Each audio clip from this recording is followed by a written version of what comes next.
Daily Bible word தமிழுக்கு அன்புடன் வரவேற்கிறோம். இன்று ஏப்ரல் 14, 2025. மரியாவை தடுக்காதீர்கள், என் அடக்க நாளை முன்னிட்டு அவர் இதை செய்யட்டும். யோவான் எழுதிய தூய நற்செய்தியிலிருந்து வாசகம். அதிகாரம் 12. இறை வார்த்தைகள் 1 முதல் 11 வரை. பாஸ்கா விழாவுக்கு 6 நாளுக்கு முன்பு இயேசு பெத்தானியாவுக்கு சென்றார். அங்குதான் இயேசு இலாசரை உயிர்த்தெழச் செய்தார். அங்கு அவருக்கு விருந்து அளிக்கப்பட்டது.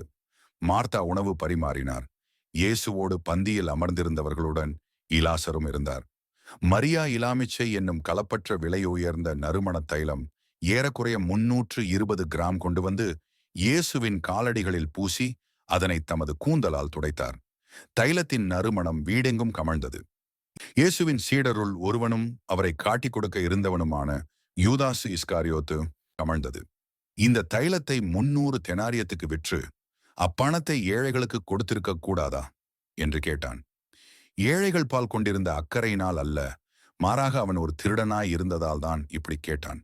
பணப்பை அவனிடம் இருந்தது. அதில் போடப்பட்ட பணத்திலிருந்து அவன் எடுத்துக்கொள்வதுண்டு. அப்போது இயேசு, மரியாவை தடுக்காதீர்கள், என் அடக்க நாளை முன்னிட்டு அவர் இதை செய்யட்டும்.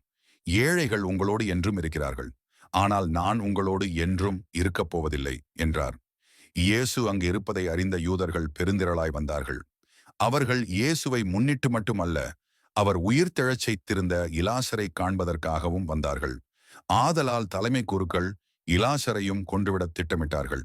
ஏனெனில் இலாசரின் காரணமாக யூதர்களிடமிருந்து பலர் விலகி இயேசுவிடம் நம்பிக்கை கொண்டனர்.